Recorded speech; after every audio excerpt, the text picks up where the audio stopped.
So today, this dish, we're gonna use some salt cod. It's really salty. I'm gonna teach you how to use it. It's kind of funky too, but that's not gonna be a problem in this dish. I'm gonna teach you all about it. We're also gonna use some locally grown heirloom tomatoes, some fresh local fennel. We're gonna kind of pull this all together in a dish, kind of make a quick little stew, if you will. And we're gonna add whatever fish scraps, whatever fish you have, shrimp, it doesn't matter. You can throw it all in there. Let's go ahead and learn how to make it. All right, for this dish, we don't want a super hot pan. We want to kind of sweat some vegetables. And what I mean by that is cook them without putting any color on them, all right? So we got some extra virgin olive oil. We're going to throw in some diced onions. Here I have some of that fennel diced up also.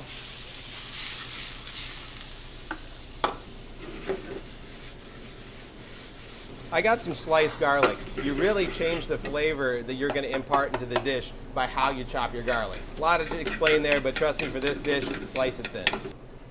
So we're going to stir some of that bacalao in there. That should be plenty. To season this, I like to use a little bit of Creole seasoning. Everybody's got their favorite kind. We like Paul Prudhomme Shrimp Magic here at the restaurant. Throw some of that in there. And those heirloom tomatoes, I chopped them up. We're gonna allow those to kind of cook down, and that's what's gonna kind of make a stew here. So with these fresh tomatoes and this bacalao, you really want to give it some time for those flavors to come together. Put it on the back burner, give it about 20 minutes or so, and it'll be good to go. So here I got some fish scraps. Sometimes you got a bunch of them, don't know what to do with them. So we're just gonna cook those off on their own a little bit. Go ahead and throw them right in there with some butter,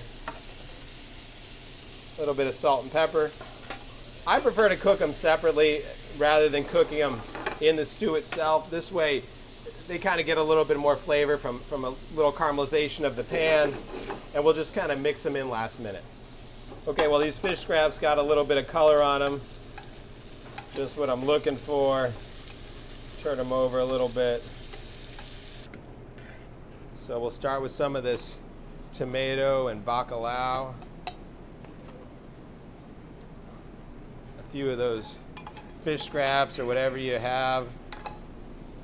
Take a little of those fresh herbs we just chopped up. If you had some fennel and you saved the leaves, the little fronds from the top, they have a lot of flavor, really make a nice garnish too.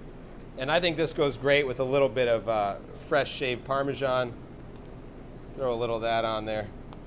And that background flavor from that bacalao, I guarantee it when you taste it, it's gonna bring you back to somewhere a long time ago and a flavor you haven't had in quite some time. So this is my bacalao stew with fresh Parmesan at GW Finn's restaurant.